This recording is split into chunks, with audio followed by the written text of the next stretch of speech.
Hello guys, మీ అందరికీ Telugu fandom ఛానల్కు స్వాగతం, సుస్వాగతం. స్ట్రేంజర్ థింగ్స్ సీజన్ 5 వచ్చేసింది.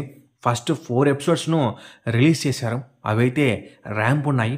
4th ఎపిసోడ్ లాస్ట్ 5 మినిట్స్ అయితే ఇంకా బీభత్సం అని చెప్పాలి. ఇది ఎక్కడ మాసరా అన్నట్టు అనిపించేలా తీశారు. లిటరల్లీ నేనైతే షాక్ అయ్యాను తెలుసా. సీజన్ 5 రిలీజ్ కాకముందు నేను ఒక వీడియో అయితే అప్లోడ్ చేశాను. అందులో ఈ సీజన్ 5లో విల్కు పవర్స్ రావచ్చని నేను గెస్ చేశాను. గెస్ చేసినంత మాత్రం అయిపోతుందా అని నేను లైట్ తీసుకున్నాం. కానీ కట్ చేస్తే విల్గాడు మొత్తం షోకే హైలైట్ అయిపోయాడు.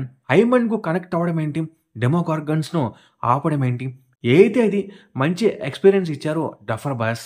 అయితే ఫైనల్ సీజన్ అయినా కానీ ఆ టెన్షన్ ఏం లేదు. అసలు ఇది ఒక ఫైనల్ సీజన్ లాగానే అనిపించడం లేదని ఫ్యాన్స్ అందరూ కంప్లైంట్ చేస్తున్నారు. అంటే నా ఉద్దేశం, సాధారణంగా ఫైనల్ సీజన్ అంటే మంచి పేసీగా వెళ్తూ ఫస్ట్ నుండి ఆ టెన్షన్ను బిల్డ్ చేస్తుంది. కానీ ఇక్కడ అంత టెన్షన్ అయితే కనపడలేదు. అండ్ దానికి మెయిన్ రీజన్ వచ్చేసి వెక్నా అనే చెప్పాలి. లాస్ట్ ఎపిసోడ్లో మాత్రమే మనకు వెక్నాను చూపించారు. అసలు వెక్నా ఏం ప్లాన్ చేస్తున్నాడు, పిల్లలందరినీ ఎక్కడికి ఎత్తుకుపోతున్నాడు, వాళ్ళతో ఏం చేయబోతున్నాడు, అసలు మైండ్ ఫ్లేయర్ ముఖ్య ఉద్దేశం ఏంటి, ఇంకా ఒకదానికి కూడా సమాధానం రాలేదు. అందుకే ఇది మనకు ఫైనల్ సీజన్లో అనిపించడం లేదు. కానీ అప్పుడే ఒక నిర్ణయానికి రాకండి, ఇంకా 4 ఎపిసోడ్స్ మిగిలి ఉన్నాయి. అయితే మనకు తెలియంది ఏంటంటే డఫర్ బ్రదర్స్ ఆల్రెడీ ఫైనల్కు సంబంధించిందంట సెటప్ చేసేశారు. జస్ట్ ఒకదాని తర్వాత ఒకటి రివీల్ చేసుకుంటూ ముందు వాటికి కనెక్ట్ చేస్తూ వస్తారు. సో ఎనీవే ఈరోజు వీడియోలో మనము వాల్యూమ్ 2 గురించి మాట్లాడుకుందాం. ఇంటర్నెట్లో బీభత్సంగా వైరల్ అవుతున్న ఫ్యాన్ థీరీస్ గురించి కూడా మాట్లాడుకుందాం. అయితే ముందు వెక్నా గురించి, ఆ తర్వాత విల్ గురించి చెప్తాను. రెండు సరిగ్గా వినండి, ఎందుకంటే ఒకదానితో మరొకటి లింక్ అయి ఉంటుంది. వీడియో అయితే మంచి ఇంట్రెస్టింగ్గా ఉంటుంది. అసలు స్కిప్ చేయకుండా చూడండి. మరి ఆలస్యం చేయకుండా వీడియో స్టార్ట్ చేద్దాం. ఫస్ట్ థియరీ, వెక్నా మెయిన్ విలన్ కాదు. అవును గైస్, మీరు విన్నది నిజమే. వెక్నా మెయిన్ విలన్ అయితే కాదు. అసలు మెయిన్ విలనే ఆ మైండ్ ఫ్లేయర్. మనము ఫస్ట్ నుండి వెక్నానే మైండ్ ఫ్లేయర్ను కంట్రోల్ చేసేవాడని అనుకునేవాళ్ళం. కానీ ఇప్పుడు అన్నీ చూస్తుంటే అది తప్పని అనిపిస్తుంది. మనం పాయింట్ టు పాయింట్ మాట్లాడుకుందాం, అప్పుడు మీకు అర్థమవుతుంది. లాస్ట్ వీడియోలో స్ట్రేంజర్ థింగ్స్ కామిక్స్కు సంబంధించి కొన్ని విషయాలు అయితే నేను చెప్పాను. తెలియని వారికి మళ్ళీ చెప్తాను. అయితే మనకు షోలో 11 అప్సైడ్కు గేట్ ఓపెన్ చేసి హెన్రీను అందులోకి తోసేస్తుంది కదా. కానీ కామిక్స్లో చూస్తే హెన్రీ 12 ఇయర్స్ ఉన్నప్పుడే ఈ అప్సైడ్ డౌన్లోకి వెళ్ళి వస్తాడు. అది కావాలని చేయడు, కానీ యాక్సిడెంటల్గా జరుగుతుంది. అక్కడ ఆల్మోస్ట్ తను 12 అవర్స్ పాటు టైంను స్పెండ్ చేస్తాడు. సో అందుకే తనకి పవర్స్ కూడా వచ్చాయి. సో ఇంతవరకు ఓకే. లాస్ట్ వీడియోలో నేను ఏం చెప్పాను, హెన్రీ అక్కడికి వెళ్ళడం వల్ల కరప్ట్ అయ్యాడని చెప్పాను. అలానే 11కు సీక్రెట్గా ట్రైనింగ్ ఇవ్వడానికి కారణం తనలో డాక్టర్ బెన్నర్ అమర్చిన చిప్ బయటికి తీసుకురావడానికి. అయితే ఇక్కడ హెన్రీని ఓవర్ పవర్ చేసి గేట్ ఓపెన్ చేసి ఆ డైమెన్షన్లోకి తోసేస్తుంది. హెన్రీ అందులోకి వెళ్ళిన వెంటనే హెన్రీ దగ్గరకు మైండ్ ఫ్లేయర్ వస్తుంది. అక్కడున్న పార్టికల్స్ను హెన్రీయే మైండ్ ఫ్లేయర్లా మారుస్తాడు. బట్ దాని గురించి పోను మాట్లాడుకుందాం. అయితే అక్కడ మన థియరీ అనేది స్టార్ట్ అవుతుంది. హెన్రీ చిన్నప్పుడే అప్సైడ్ డౌన్కు వెళ్ళాడని చెప్పాను కదా. మోస్ట్లీ అప్పుడే తను మైండ్ ఫ్లేయర్ వల్ల ఇన్ఫ్లుయెన్స్ అయి ఉంటాడు. మైండ్ ఫ్లేయర్ అంటే మనం చూసిన స్పైడర్ లైక్ క్రియేచర్ కాదు, జస్ట్ థియరీ కోసం చెప్తున్నా. మేబీ ఆ డైమెన్షన్లో ఏదో ఒక పవర్ఫుల్ ఎంటిటీ ఉండి ఉండవచ్చు. హెన్రీ 11 ద్వారా అక్కడికి వెళ్ళాక అక్కడున్న పార్టికల్స్ను మైండ్ ఫ్లేయర్లా మార్చాడు. మేబీ అది మనల్ని మిస్లీడ్ చేయడానికి అయి ఉండవచ్చు. దాని గురించి మనము మాట్లాడుకుందాం. కానీ ముందు ఎక్కడ ఆపామో అక్కడికి వెళ్దాం. అయితే చిన్నప్పుడే అక్కడికి వెళ్ళాడని చెప్పాను కదా. మనము అనుకున్నట్టు అప్పుడే హెన్రీ ఇన్ఫెక్ట్ అయ్యి తనకు పవర్స్ వచ్చాయి. మరి పవర్స్ వచ్చినంత మాత్రాన తను సొంత కుటుంబాన్ని చంపుకునేంత దారుణమైన వాడిలా మారిపోతాడు చెప్పండి. థియరీ ఏంటంటే ఆ 12 గంటలు అక్కడ ఉండడం వల్ల హెన్రీ దేని వలనో ఇన్ఫ్లుయెన్స్ అయి ఉంటాడు, లేదా దేని వలనో కంట్రోల్ అవుతూ ఉండవచ్చు. మేబీ అది అప్సైడ్ డౌన్లో ఉండే ఏదో ఒక సూపర్ న్యాచురల్ ఎంటిటీ అయి ఉంటుంది. మేబీ దానివల్లనే హెన్రీ ఇంతలా ఇన్ఫ్లుయెన్స్ అయ్యి ఉంటాడు. మీకు అర్థమయ్యేలా చెప్పాలంటే హెన్రీ అక్కడున్న పార్టికల్స్ను స్పైడర్ అపీరెన్స్లోకి తీసుకొచ్చాడు కదా. నేనేమనుకుంటున్నా అంటే దానికి కూడా ఒక ఒరిజినల్ ఫిజికల్ ఫామ్ ఉంటుంది.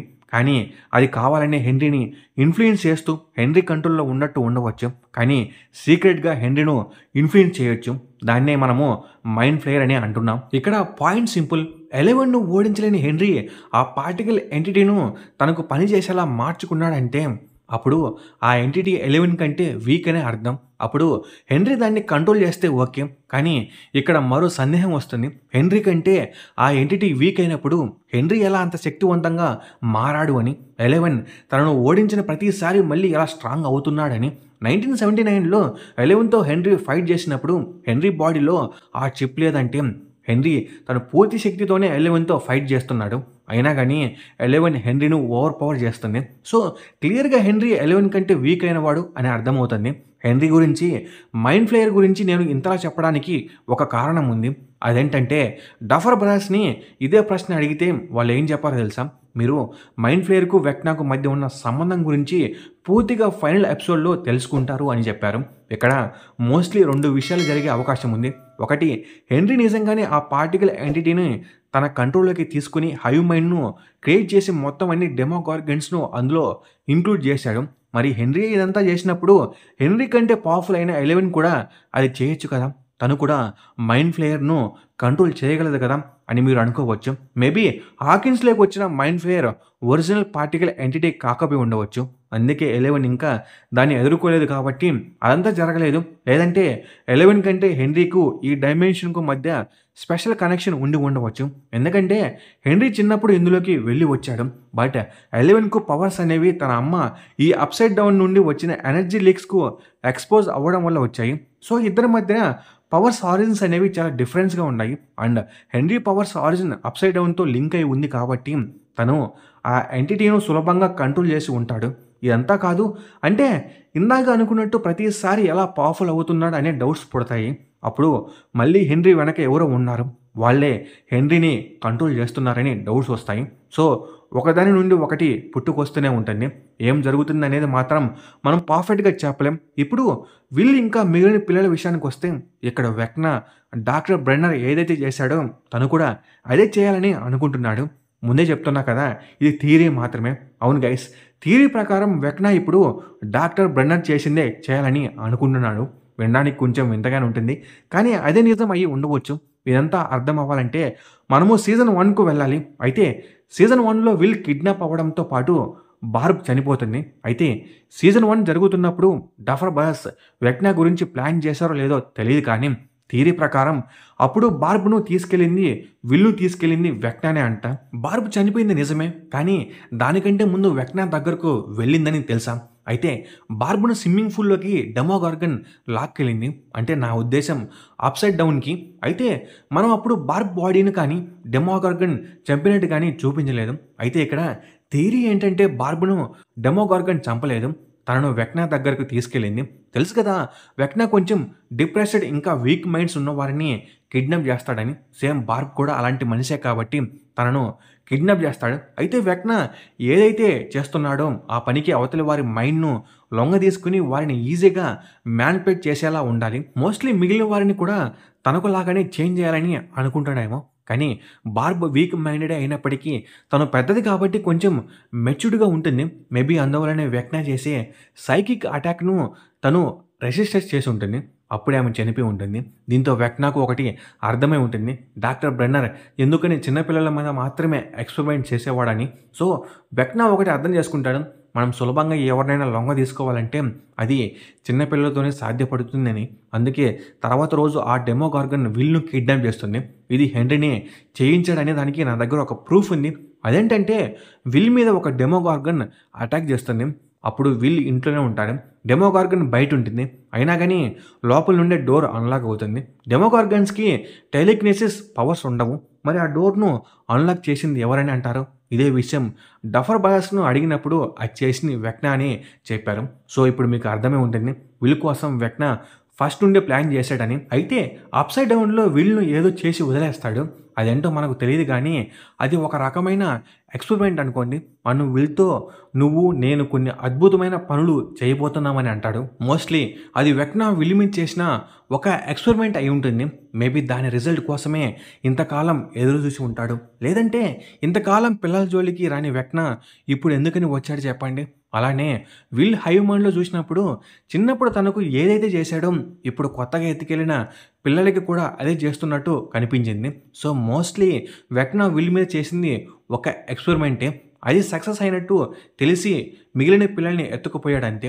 సక్సెస్ అంటే విల్ పవర్స్ గురించి అనడం లేదు.